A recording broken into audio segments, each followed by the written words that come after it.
Hello and welcome. Today, it's no racing today. Today is an introduction video for what is going to be the upcoming series of videos.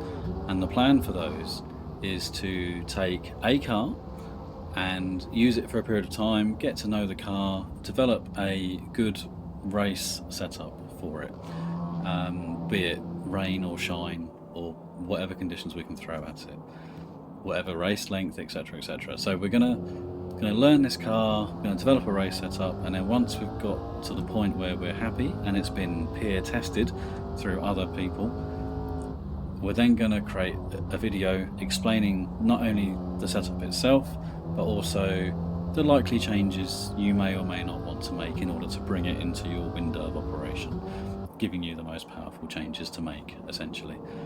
And the reason for doing it is just because the default setups for Razor, it must be very, very difficult to keep up to date with them. With every single change that they make to the software, the physics engine, for example, or the tyre model, the default setups must change a little bit. And I know this with the JCW. I use the JCW all the time, and my base settings are constantly moving around with each update, just little bits here or there. So, and while these setups, they're not intended in any way, shape or form to replace the Razor default setups. They're there as an option, and they're there to hopefully promote a bit of information sharing, create a bit of a hub space for knowledge sharing, and just trying to provide a really good race setup environment that allow people to really enjoy more cars, because there are some cars in the game which are just problematic, and they may be that way intentionally, not in all cases, but in some cases they might be. So it's an option to show the things you can do to get the car where you want it so that you can drive it more comfortably. That's the plan. Now, the early days I'm going to be focusing on my sorts of cars, and my sorts of cars generally are anything from the 1965 vintage touring car Mini Cooper all the way up to, say, GT4, maybe creeping into GT3s.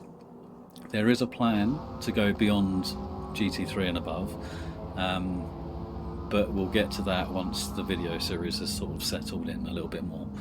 But for now it's going to be those sort of up to and including GT4s mainly.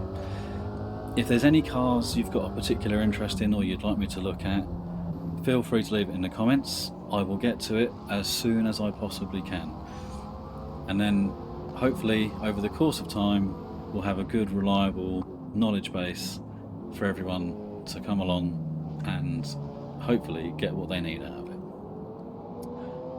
That's pretty much it, really. So yeah, the first video that's going to be released, the first setup video, will be the Formula V Gen 2. It's a car I've recently worked with. The setup from that video has been developed further and has now been peer tested, and it's now settled into a really nice position where I'm happy to release it as a good generic base point to start from. So, thank you for watching, thank you for supporting, and until the next time with the Formula V Gen 2 setup, we'll see you later.